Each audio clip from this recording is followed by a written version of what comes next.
તો કેમ છો ગુજરાતી મિત્રો? આશા કરું છું બધા મજામાં હશો. હા, મને ખબર છે હું બહુ દિવસ પછી આવ્યો છું. કેમ? એનું કારણ તમને કદાચ મેં લાસ્ટ વિડીયોમાં કહ્યું હતું કે મેં 9 થી 5 જોબ કરું છું.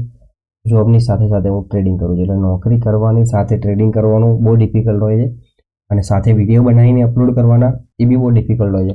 તો અત્યારે હું કંપનીના કામથી હું બહાર ગયો હતો, આઉટ ઓફ સ્ટેશન. એટલે એના દરમિયાન શું મારાથી કોઈ વિડીયો, કારણ કે તે કોઈ એવી જગ્યા નથી મળતી કે ત્યાં આગળ શાંતિથી બેસીને વિડીયો બનાવાય એ રીતે. કારણ કે હું પહેલાં બી એક વીક ગયો હતો ને હમણાં ગયો હતો ત્યારે બી એક વીક માટે હું ગયો હતો. થોડુંક પ્રોબ્લેમ રહેશે અત્યારે, કારણ કે અત્યારે જોબ છે એટલા માટે પ્રોબ્લેમ રહેશે. પછી થોડું ઘણું સારું કરી લઈશું, પછી આપણે જોબને ક્વિટ કરી દઈશું, પછી જોબ છોડી દઈશું. પણ અત્યારે ઇનિશિયલ બેઝ પર તો આપણે જોબ સ્ટાર્ટ રાખવી જોઈએ. અને જો મારા જેમ કોઈ કરતું હોય જોબની સાથે ટ્રેડિંગ, તો પ્લીઝ જોબ સ્ટાર્ટ રાખજો. કરિયર એઝ એ તમે કરિયર વિચારતા હોય ટ્રેડિંગને, તો હા કોઈ નહીં, કરિયર માટે બેસ્ટ છે. બટ અત્યારે તમને જો તમે સ્ટાર્ટિંગ ફેઝમાં હોય, તમને 1-2 વર્ષ થયા હોય, તો અત્યારે તો તમે જોબ સ્ટાર્ટ રાખજો. તમને લાગે કે ના હવે ઇનફ છે મારી માટે, કે ભાઈ હા હું અહીંથી એટલું જોબથી મને જે આવે છે એનાથી ડબલ અહીંથી હું કમાઈ લઉં છું, ત્યારે જઈને તમે જોબનું ક્વિટ કરવાનું વિચારજો. ઓકે, હવે આ મારું રીઝન હતું, મેં તમને કહી દીધું.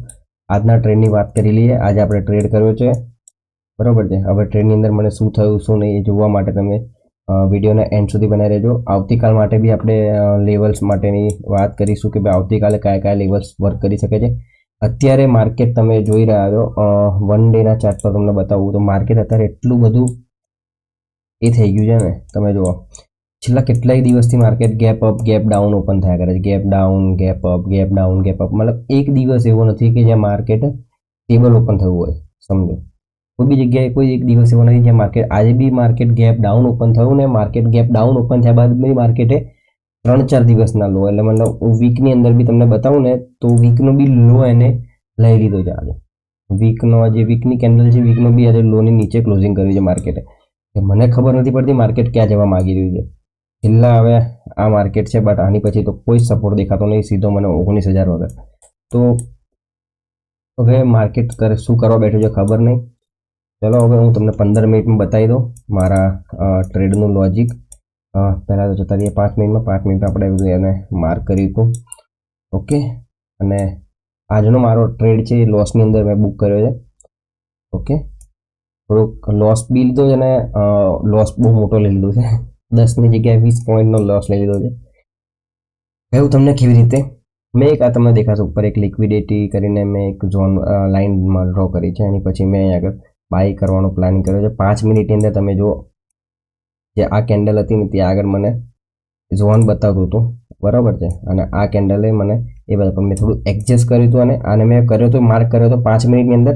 બટ પછી મેં એને એડજસ્ટ કર્યું 1 મિનિટની અંદર. મેં જઈને એને મેં કમ્પ્લીટ અને ક્લિયર માર્ક કરી દીધો કે 1 મિનિટની અંદર જે જગ્યા પર મારે કરવા જેવું હતું એ જગ્યાએ રીતે સમજ્યા. આ 1 2 અને 3rd કેન્ડલ 3 કેન્ડલની વચ્ચેની એફવીજી માર્ક કરી મેં, અને સેકન્ડ આપણે આ ઓર્ડર બ્લોક માર્ક કર્યો. માર્કેટ ઓલરેડી આટલો મૂવમેન્ટ આપી દીધું હતું. ઉપર જવા માટે માર્કેટે લિક્વિડિટી બનાવી હતી. ઓકે, આ એક બધી લિક્વિડિટી બનાવી છે માર્કેટે. ત્યારબાદ માર્કેટે રિવર્સ કરવાનો આપણે બતાવ્યું બી ખરું કે માર્કેટેથી રિજેક્શન કેન્ડલ બી બતાવી. જુઓ આ રિજેક્શન કેન્ડલ, એની બાદ આપણે રિજેક્શન કેન્ડલ ક્લોઝ કરી આપણે એન્ટ્રી કરી. થોડા ફેવર આપણે થોડું ફેવરમાં ગયું બી ખરું. બટ જે આપણો ટાર્ગેટ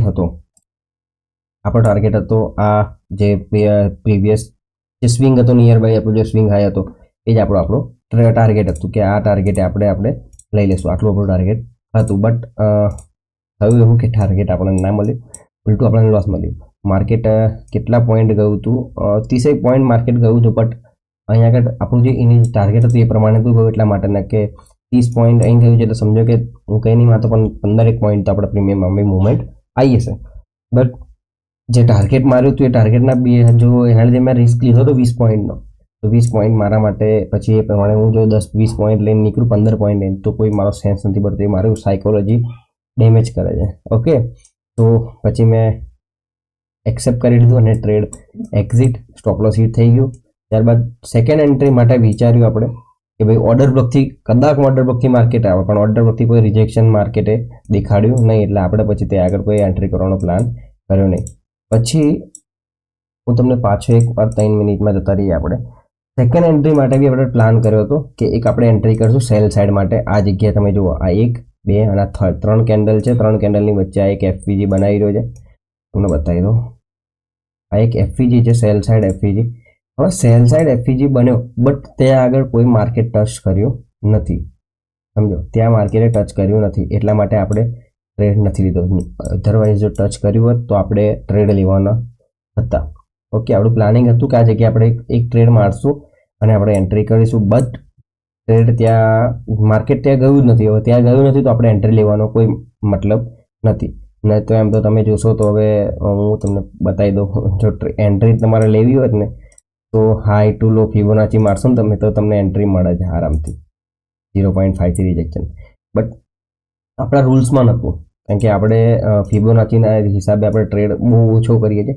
અત્યારે હું નથી કરતો, કેમ કે મને એટલું છે આપણે શીખવાની બેસ પર અત્યારે રનિંગ ચાલી રહ્યા છે. આપણે થોડું થોડું શીખીએ છીએ કે ભાઈ એને કઈ રીતના યુઝ કરીને આપણે આગળ વધવું. બટ આપણું જે સેટઅપ છે એફઈજી વાળું અને આપણા ઝોન વાળું, ઝોન તો આપણે લેવર્સ તો વર્ક કરવાના જ નથી અત્યારે, કારણ કે માર્કેટની અંદર જે ન્યૂઝ પ્રમાણે માર્કેટ જે ગેપ અપ ગેપ ડાઉન કરી રહ્યું છે એના હિસાબે આપણા લેવલ જે આવે છે એ તો વર્ક કરતા નથી. બટ એની સામે આપણને એક સરસ મજાની એન્ટ્રી એફઈજી પર આપણને મળતી રહેતી હતી, પણ એ આજે આપણને એક એફઈજી આપણને લોસ આપીને ગયું. સેકન્ડ એફઈજી આપણો ટચ થયો નથી, એટલા માટે આપણે સેકન્ડ એફઈજી પર બી ટ્રેડ નથી કર્યો અને આપણે આજનો દિવસ લોસની અંદર ક્લોઝ કર્યો છે. તો એવું નથી કે ભાઈ આજે લોસ કર્યો છે તો કાલે બી લોસ થશે, બરોબર છે. સ્ટ્રેટેજીમાં 100% કોઈ નથી. મેં પહેલાં બી તમને કહ્યું હતું કે 100% કશું વર્ક કરતું નથી.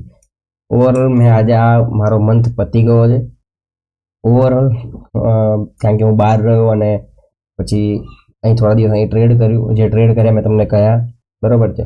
તો ઓવરઓલ હું જોવા જાઉં તો આ વખત મારો આ માર્ચ મહિનો મારા માટે છે ને નો લોસનો પ્રોફિટ વાળો છે, કોસ્ટ ટુ કોસ્ટ છે. ઓકે, જે છે એ તમને ફેક કહી દઉં છું. કોસ્ટ ટુ કોસ્ટ છે, ના હું પ્રોફિટમાં છું ના હું લોસમાં છું. હું કોસ્ટ ટુ કોસ્ટમાં છું એટલે કે લાસ્ટ મારું જે પ્રોફિટ હતું જે હતું એની આસપાસ જ મેં છું. નથી મેં વખત કોઈ વધારાનું કેપિટલ યુઝ કર્યું અંદર, કે ના કોઈ મેં કઈ પૈસો કાઢ્યો છે, કે ના મેં કોઈ વસ્તુ વધારાનો લોસ કર્યો છે. એટલે ઓવરઓલ હું કોસ્ટ ટુ કોસ્ટ છું. હવે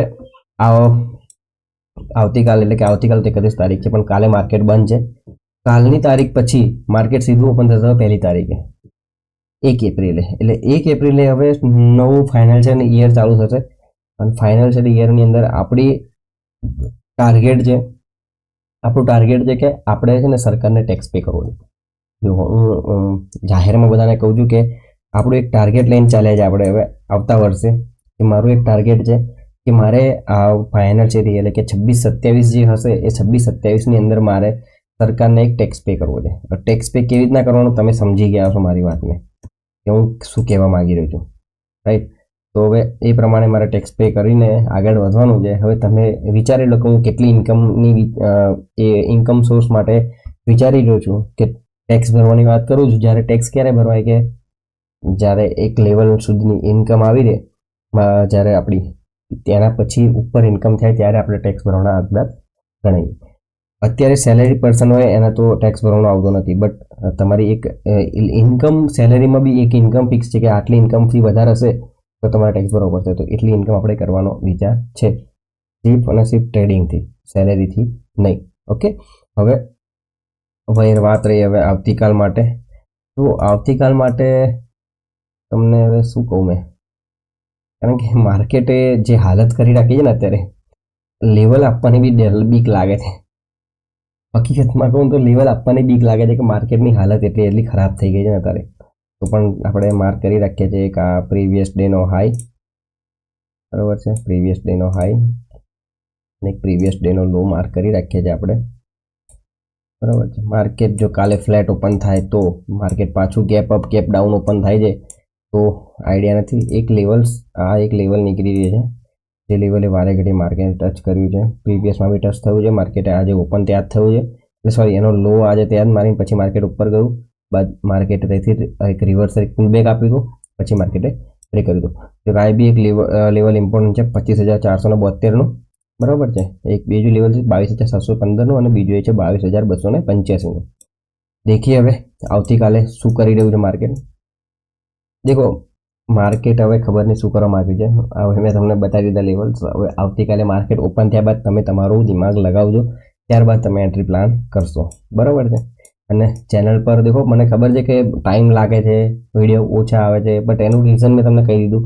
તો પ્લીઝ સબસ્ક્રાઇબ કરી લેજો, અને વિડીયો ના દેખતા હોય તો પ્લીઝ જોઈ લો કે તમારા ભાઈને તમે સપોર્ટ કરશો તો જ હું આગળ વધીશ. બરાબર છે. તો જ મારા વિડીયો આગળ જેને જરૂરત છે, જેને એકચ્યુઅલમાં શીખવું છે ટ્રેડિંગ, એની સુધી વિડીયો પહોંચશે. તમે તમારા ના જોવો તો તમે તમારા ફ્રેન્ડ સર્કલમાં કોઈને આપી શકો છો કે ભાઈ તારે ટ્રેડિંગ શીખવું હોય તો તું અહીં આગળ જા. અહીંયા આગળ તને એક નોર્મલ ભાષાની અંદર તમને એક ગુજરાતી લેંગ્વેજની અંદર તમને સમજાવવામાં આવે છે. ઓકે, તો ચલો મળીએ બીજા વિડીયો સાથે. ત્યાં સુધી લર્ન પર ફોકસ કરો. જય માતાજી બધાને.